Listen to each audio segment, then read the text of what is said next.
Hello friends, welcome to Investment academy.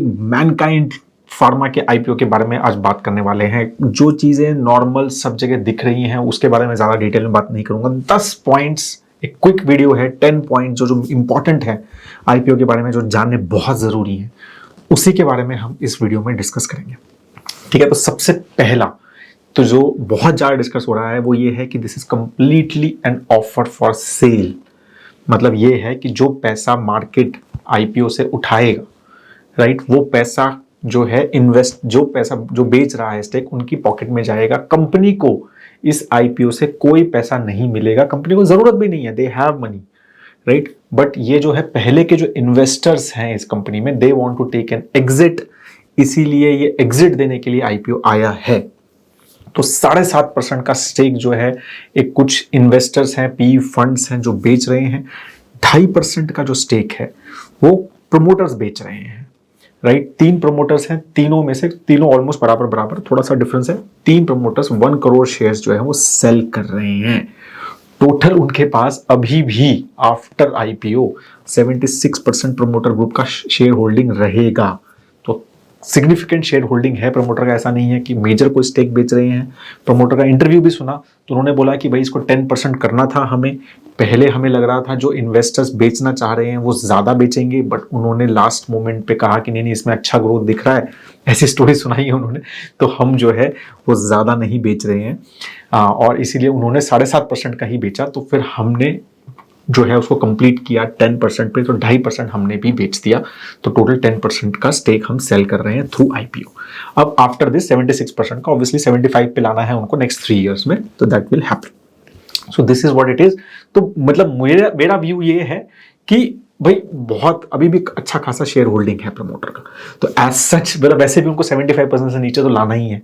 ठीक है, आज नहीं लाएंगे या नेक्स्ट 2-3 साल में लाएंगे, तो वो तो लाना ही है, right, by law.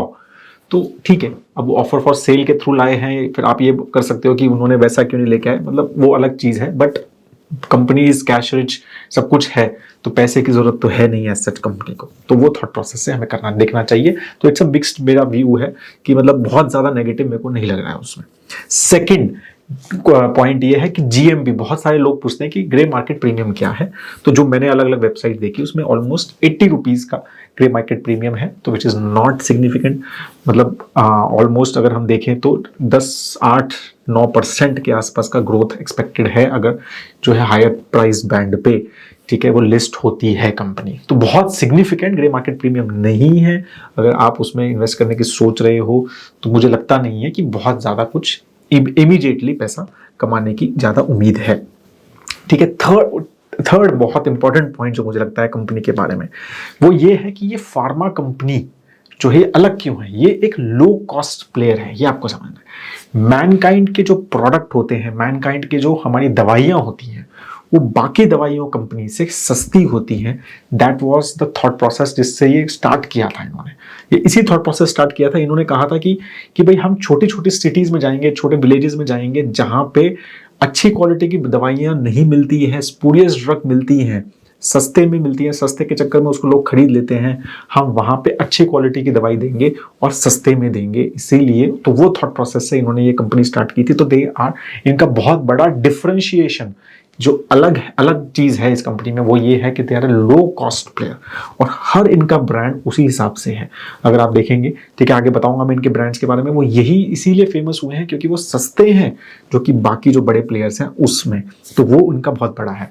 Fourth point भी उसी से रिलेटेड है कि क्योंकि ये सस्ते हैं, इनका काफी बड़ा share, almost 47% of their sales come from tier 3 towns या बिलो, मतलब विलेजेस से, या टियर 3 टियर 4 टाउन्स से, जो बहुत छोटे टाउन्स हैं हमारे, उनसे इनका 47% सेल आता है। वैसे एवरेज जो है वो अराउंड 30% आता है वहां से, इनका 47% आता है। एक्चुअली दे स्टार्टेड नीचे से ही, दे स्टार्टेड, अगर इन्होंने ऐसे कंपनी स्टार्ट की थी वो छोटे टाउन्स और विलेजेस से ही स्टार्ट की थी यूपी में। ठीक है, मेरे को क्योंकि I have been part of this pharma industry from quite long, तो मुझे पता है इनकी स्टोरी। 2008-2009 में बहुत पढ़ता था इनके बारे में। ठीक है, तो उन्होंने वहीं से इन्होंने स्टार्ट किया था और वहां से ही इन्होंने ग्रो किया, लो कॉस्ट किया, और टियर 2 टियर 3 टियर 4 सिटीज में इन्होंने अपनी प्रेजेंस फील की और अच्छी क्वालिटी ड्रग बना के और वहां पर बेचने का थॉट प्रोसेस किया। तो ये चीज इन्होंने वहां पर की, राइट। अब because they are in smaller towns, तो 80% डॉक्टर रीच, ये बोलते हैं कि 80% इंडिया के डॉक्टर्स के पास इनकी रीच है, वहां पर ये they are talking to them, they have, मतलब उनकी प्रिस्क्राइब करते हैं उनकी मेडिसिन 80% डॉक्टर इंडिया में, which is very very significant number according to me. ठीक है, इनका जो है ओवरऑल डोमेस्टिक, ये एक डोमेस्टिक फार्मा कंपनी है।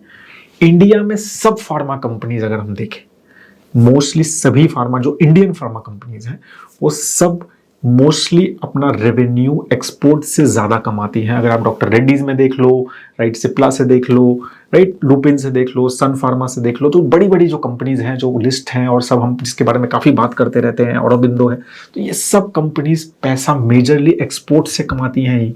यूरोप, यूएस में एपीआई एक्सपोर्ट या फॉर्मुलेशन प्रोडक्ट्स एक्सपोर्ट करती हैं, वहां पर प्रोडक्ट लॉन्च करती हैं, वहां पर कमाती हैं। ये एक ऐसी डोमेस्टिक कंपनी है, इंडियन कंपनी है, जो कि 97% पैसा जो है वो इंडिया से कमाती है। डोमेस्टिक रेवेन्यू आता है इनका 97%। और इनका जो मैनेजमेंट है वो ये बोल रहा है हम इसको मेंटेन करेंगे, we have no aspirations to go out of India, या कोई बहुत बड़ा शेयर हमें बाहर से नहीं लाना है, हम इंडियन मार्केट पे ही फोकस करने वाले। तो ये तीसरी बहुत अलग चीज है इनकी, मुझे लगता है। ठीक है, एक तो ये है कि लो कॉस्ट प्लेयर है और टियर 2 टियर 3 सिटीज में ज्यादा प्रेजेंस है, और जो है 97% डोमेस्टिक शेयर है।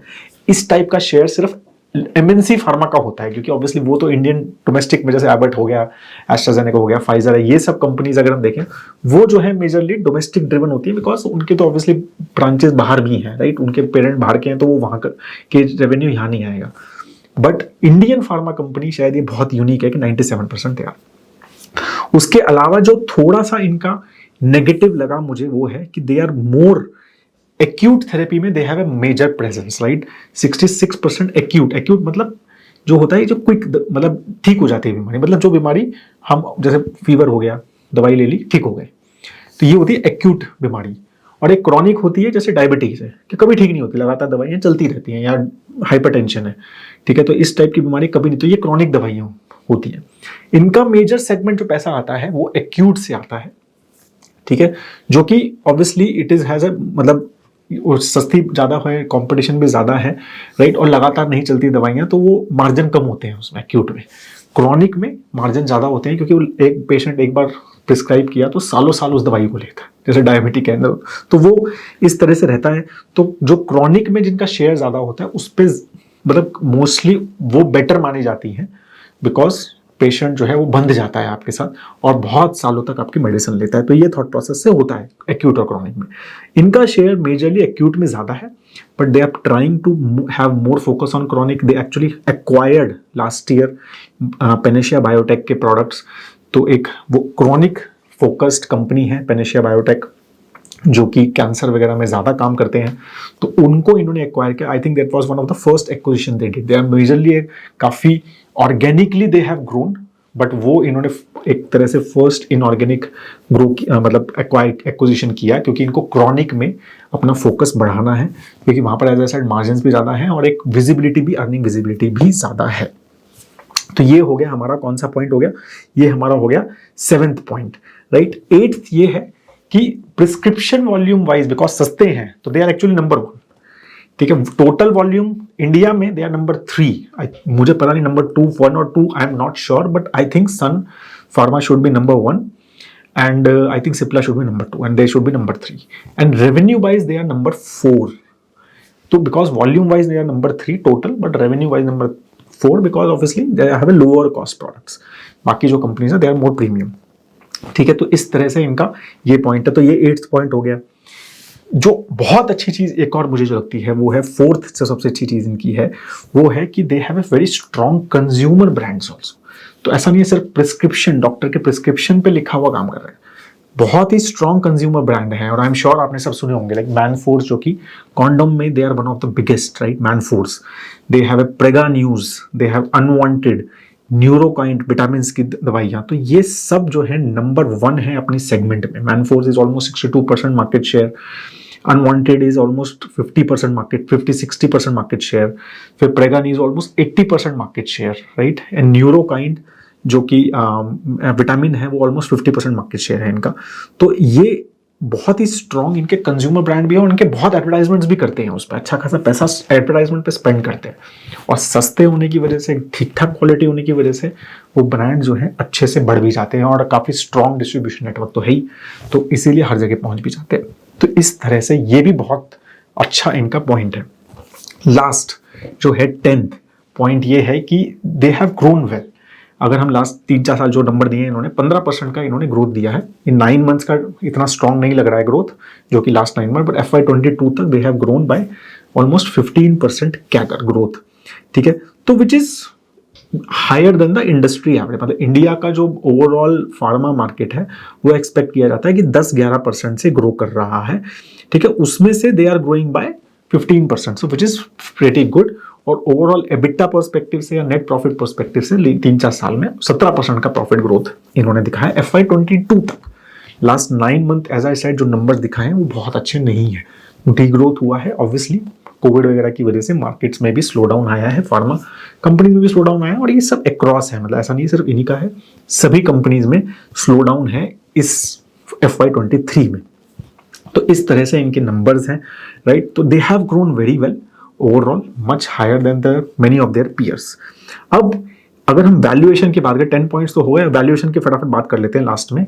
तो वैल्यूएशन की बारे में बात करें तो कंपनी जो है अगर अपर प्राइस ब्रांड पर लिस्ट होती है, ठीक है, तो ऑलमोस्ट 40,000 41,000 करोड़ की कंपनी 43,000 करोड़ रुपीज की कंपनी हो जाएगी, ठीक है। और जो अगर हम इसमें से इंडिया में इस टाइप की कौन सी कंपनी है जो कि सिमिलर है, वो है एल्केम। तो they have a very similar sales and profits as Alkem. Alkem is also मतलब एक ऐसी कंपनी है जो ज़्यादा डोमेस्टिक पे फोकस है। एल्केम का भी ऑलमोस्ट 71% डोमेस्टिक से आता है, मतलब इंडिया से आता है, इनका 97% आता है, तो उस हिसाब से थोड़ा सिमिलर है, ठीक है। And similar revenue, similar profit, and मतलब ओवरऑल मार्केट कैप भी 40,000 करोड़ के आसपास की उस हिसाब से ही रहेगी, ठीक है। तो उस तरह से आप इसको सोचो। तो अगर ओवरऑल पी अगर अपर प्राइस बैंड पे होते हैं तो एक्सपेक्टेड है कि 31-32 का पी इनको मिलेगा, विच आई थिंक अगर 15% की ग्रोथ एक्सपेक्ट करें हम, मतलब ये मान के चलें कि 10-11% से मार्केट ग्रो कर रहा है और ये थोड़ा उससे ज़्यादा ग्रो, बहुत कॉम्पिटिटिव मार्केट है, they have to continue building these strong brands and everything, वो बहुत इंपॉर्टेंट है। बट अगर हम ये मान के चलें तो मेरे को लगता है कि दे आर एट पार, मतलब इसके ऊपर दे विल बी प्रीमियम। अगर इसके ऊपर लिस्ट होता है या इससे महंगा मिलता है तो मेरे को ये प्रीमियम लगता है। एट करंट लेवल ये ठीक है, और क्या कहते हैं, इससे थोड़ा अगर नीचे होता है तो फिर ये खरीदा जा सकता है। बट एट करंट लेवल मुझे लगता है कि एक ठीक ठाक प्राइस है, महंगा भी नहीं है, सस्ता भी नहीं है, ठीक है। वो जो बैंकर्स ने एक बिल्कुल ही बीच का प्राइस सेट किया है कि आपको महंगा भी ना लगे, सस्ता भी ना लगे, वैसा ही लग रहा है मुझे इसका प्राइस, ठीक है। अगर हम valuation from perspective of other companies भी देखें तो थोड़ा सा प्रीमियम या फिर एक एट पार वैल्यूएशन है। मैं एज अ मतलब पर्सन और as a company also we mostly tell people to avoid investing in IPOs, ठीक है, क्योंकि आपको इन्फॉर्मेशन हमें पूरी नहीं मिलती। FY23 के रिजल्ट्स अब आने वाले हैं, एनुअल रिपोर्ट भी आने वाली होगी इनकी, तो ये सब नंबर्स देख लेते हैं, 1-2 क्वार्टर रुक जाते हैं, समझ लेते हैं कंपनी क्या है, कैसे है, किस तरह का गवर्नेंस है, कैसी अर्निंग कॉल्स कर रहे हैं, क्या बात कर रहे हैं, तो वो सब हम वेट करते हैं 2-3 क्वार्टर की एटलीस्ट। उसके बाद लगेगा कि हाँ ये कंपनी अच्छी है, हाई क्वालिटी है, फिर हमें लगता है कि then we should buy it, rather than ये यूफोरिया और ये सब एडवर्टाइजमेंट, ये सब चीज़ों को फोकस नहीं करना चाहिए और छोड़ देना चाहिए। तो IPOs में एज ए कंपनी पॉलिसी और as a personal policy I have never invested in IPO and I will, I think, never invest in any IPO. That is what I want to tell you. If you have any comments, any question on Mankind, तो please do write in the comment section below. Video अच्छा लगा और थोड़ा different लगा, आपको information अच्छी लगी तो प्लीज़ शेयर ज़रूर कीजिए अपने फ्रेंड्स के साथ, लाइक भी ज़रूर कीजिए लास्ट में। Have a great time head दोस्तों, जय हिंद।